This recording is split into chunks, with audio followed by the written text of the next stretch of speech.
Hello, I'm David, and this is my list of favorite superhero or comic book movies. I'll give a brief spoiler-free explanation for why I like each movie. This is my first time doing a video like this. I hope you enjoy it.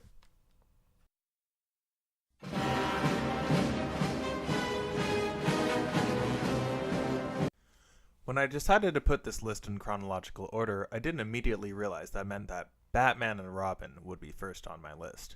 This may hurt my credibility, but hear me out.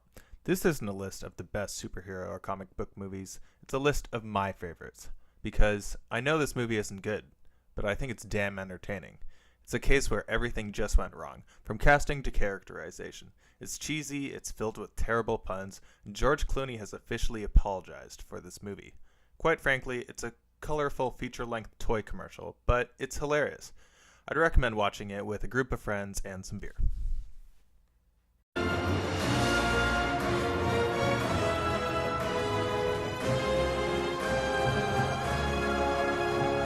Spider-Man ushered in this millennium's superhero craze. Sure, the leather-clad X-Men debuted 2 years earlier, but Spider-Man broke box office records, being the first movie to bring in over $100 million in its opening weekend. Surprisingly, the movie holds up pretty well. It does a wonderful job establishing a lighthearted, hopeful tone without it coming off as too cheesy or unrealistic. The story benefits from having a smaller scale, choosing to focus on characters and their relationships. Unlike other superhero movies, the villain gets a good chunk of screen time. I'd be remiss if I didn't mention the great score of the film, written by Danny Elfman. If you want a more in-depth analysis of Spider-Man, I highly recommend MovieBob's YouTube video, Really That Good, Spider-Man 1 and 2.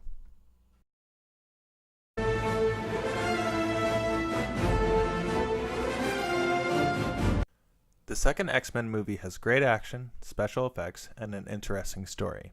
It's impressive how well the characters are handled considering the large ensemble cast. It takes place in a more realistic world where regular people and the government are scared of those who have powers.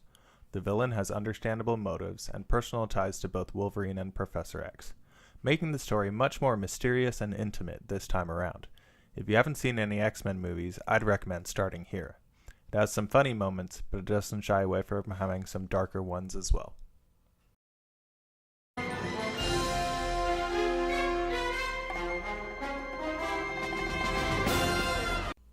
The Incredibles is Pixar's take on the superhero genre, and it's wonderfully fun and creative. Mr. Incredible and his family are forced to live out mundane lives hiding their powers since superpowered activities have been outlawed. The movie has great pacing, characters, music, and animation. It's not an adaptation of any official comic book story, but the family's powers are clearly inspired by the Fantastic Fours. I sincerely hope that the upcoming sequel is good, but like many Pixar sequels, I doubt it will quite reach the height of its predecessor.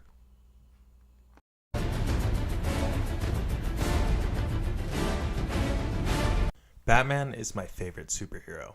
He's dark, he's cool, and has some of my favorite comic book storylines. So when you combine Batman with one of my favorite directors, Christopher Nolan, commonly known for directing Inception, Memento, and The Prestige, you end up with some superhero movies that stand above the rest. His take on Batman is very grounded and realistic, which makes it feel less like a superhero story and more like a crime drama where not everything is black or white. Batman Begins is a very solid origin story and has a great dark tone without being too self-serious or gritty. There's just enough comic relief to make the movie feel fun and the characters relatable. The villains complement the story and Batman's character arc quite well. I'd recommend this movie to people who normally aren't interested in comic book or superhero movies.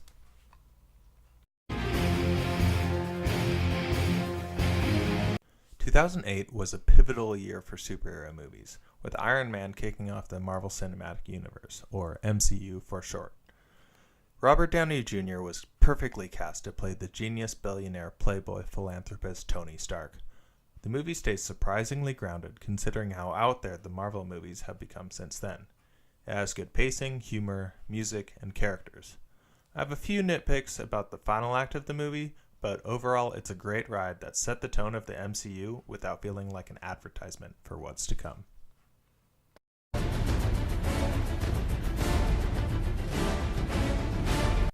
If Iron Man proved how fun the superhero genre could be, The Dark Knight proved how amazing it could be. Almost everything about this movie just works. The direction, the screenplay, the cinematography, the soundtrack, and the actors' performances are all top-notch. The movie greatly benefits from being able to tell a self-contained story, having already established the character and his origins in Batman Begins. Heath Ledger's portrayal of the Joker may be my favorite movie villain of all time. It's no wonder that people still dress up as him for Halloween. If you haven't already seen this, go watch it.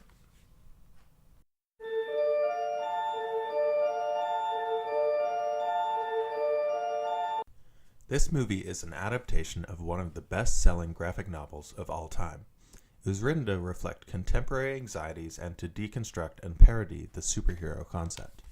It takes place in an alternate history where superheroes emerged in the 1940s, but they didn't necessarily make things better. The Superman-esque character loses touch with humanity instead of inspiring truth, justice, and the American way. The U.S. wins the Vietnam War, Nixon gets elected for a third term, and Watergate was never exposed. The movie boasts some great visuals and action scenes. However, I wish it had retained more of the purple, green, and orange color palette of the original. If you would like to know more about the differences between book and movie, I highly recommend the YouTube video, Watchmen, Adapting the Unadaptable, by Captain Christian. I also really like the soundtrack and find it helps to create some unforgettable scenes. If you're watching the movie for the first time, I recommend the theatrical cut. We are Sax Boom! 1, 2, 3, 4! This movie is not for everyone, and that's mainly because it's an action comedy romance story that's a bit weird and quirky. Based on the comic book series of the same name, it frequently makes nerdy references to video games and pop culture. Michael Cera from Arrested Development plays our main character who has to defeat the 7 evil exes of the girl of his dreams. The movie has some hilarious quotable lines and a cool soundtrack. It also has great visual comedy thanks to its director, Edgar Wright, who is known for Shaun of the Dead, Hot Fuzz, and more recently Baby Driver. He cleverly uses framing, camera work, and editing to great comedic effect. If you want to learn more about his style, I highly recommend the YouTube video, Edgar Wright, How to Do Visual Comedy, by Every Frame a Painting.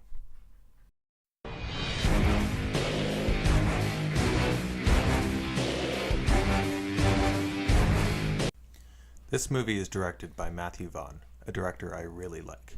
He's known for Kick-Ass and Kingsman, however my favorite movie of his is Layer Cake, a crime thriller starring Daniel Craig. But enough about the director. X-Men First Class takes place during the height of the Cold War, and delves into the origins of the X-Men, particularly Professor X and Magneto. Like other X-Men movies, there are some cool scenes showcasing the mutants' various abilities, but the strength of the movie lies in its characters and how their ideals and philosophies differ. I particularly liked Michael Fassbender's portrayal of Magneto and his character development over the course of the film.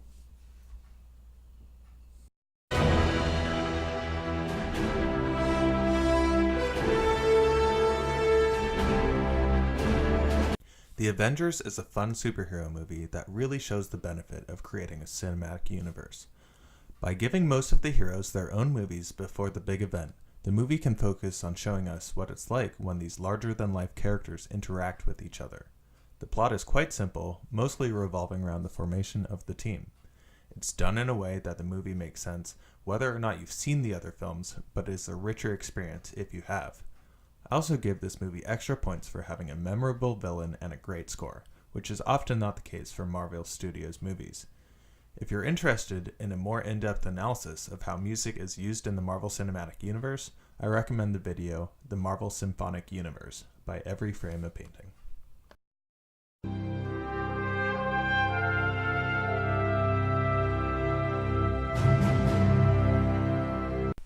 This is definitely one of my favorite movies in the Marvel Cinematic Universe, because it solidified Captain America as a character who stands up for what is right in today's society. The movie is more of a government espionage film than a standard superhero flick. It's dark and realistic, making it similar to our own world. It addresses current political issues like how much freedom are we willing to give up for a greater sense of security? Can we trust institutions to have that much power? In addition to that, The movie's supporting characters are well written, and the action has some very cool fight choreography.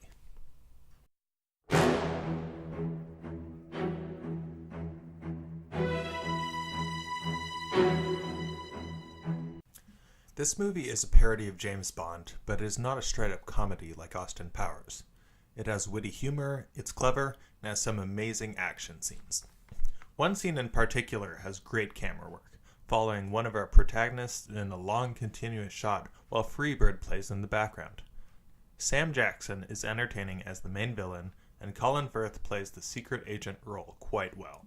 He recruits Eggsy, played by newcomer Taron Egerton, to be a replacement of a Kingsman who recently died on a mission. But first, Eggsy must prove himself in a series of trials against other candidates.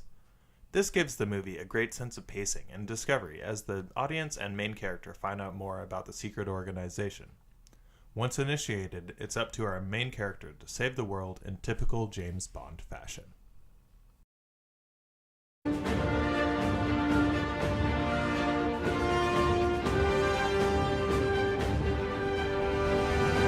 This movie is pretty much Avengers 2.5, and I'm totally okay with that because I found Avengers Age of Ultron to be a bit disappointing. Without going into it too much, I found Age of Ultron felt too much like filler and setup. The Russo brothers, who directed Captain America Winter Soldier, return for this movie and deliver a combination of memorable character moments and satisfying action scenes that other Marvel movies lack at times. The movie has a large ensemble cast, but it cleverly focuses on Iron Man and Captain America, and their opposing ideals on how superheroes should work with the government. Instead of feeling like setup for other movies, this movie feels like the payoff of all the world building we've seen so far. Some may say the tone is inconsistent, but I think the movie does a good job balancing the fun parts and the darker parts.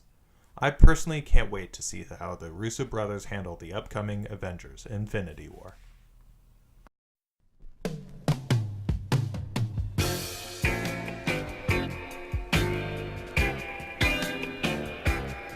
The Guardians of the Galaxy movies are so much fun. They have good characters, they're funny, and they're way more colorful than the rest of the Marvel Cinematic Universe. Although its soundtrack may not be as iconic as the originals, I prefer the sequel since it provides a richer story with greater character arcs. It still has laughs, but it's not afraid to delve into some darker subject material as well. There's been some mixed reception over the sequel's villain, but I personally thought he was well done, and I can't wait to see the Guardians on screen again.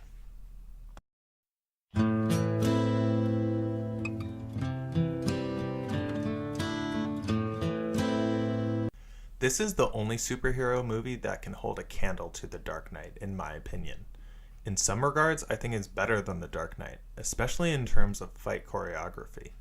Logan also carries more emotional weight for our protagonists, with incredible performances by Hugh Jackman, Patrick Stewart, and newcomer Daphne Keane. The movie is wonderfully paced and regularly subverts expectations. It ignores the convoluted timeline of the rest of the X-Men movies and is all the better for it. However, I would recommend watching X-Men 2 before this film if you are not familiar with the relationship between Wolverine and Professor X. In the darkest night, I make the bad guys fall. As a Batman fan, this movie was a delight. It understands, loves, and respects Batman and DC Comics far better than the recent live-action movies, excluding Wonder Woman, of course.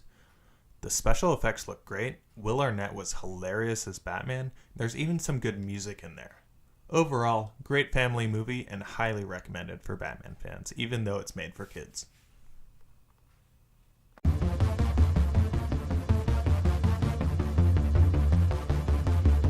This movie is a fun action comedy that is consistently entertaining despite its apocalyptic name.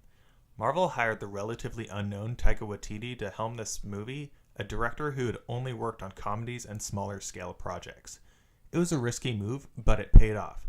The behind-the-scenes reason for this risk is that in fall 2015, Marvel Studios parted ways with Marvel CEO Ike Perlmutter. Since that departure, it has been reported that the atmosphere at Marvel Studios is much healthier and happier, paving the way for more compelling creative choices. So now we are starting to see the results of that better environment in the movie Thor Ragnarok. I thought the movie had great style, music, humor, and action. Aside from Thor, Loki, and Odin, the movie has several characters from Norse mythology. You don't have to have seen Thor 1 and 2 to watch this movie, but I'd say it's beneficial for your viewing experience if you understand the characters and general plot of The Avengers and Avengers Age of Ultron. Thank you so much for watching this. It really means a lot to me. I made this video because, well, I'm a huge nerd and I love talking about this stuff. So please leave a comment if you want to know why certain movies didn't make it on the list. I've seen most of the ones out there. And I would really like to know if this made you consider a movie you haven't seen before. I have no idea how to end this video. I didn't make a plan for it, so bye.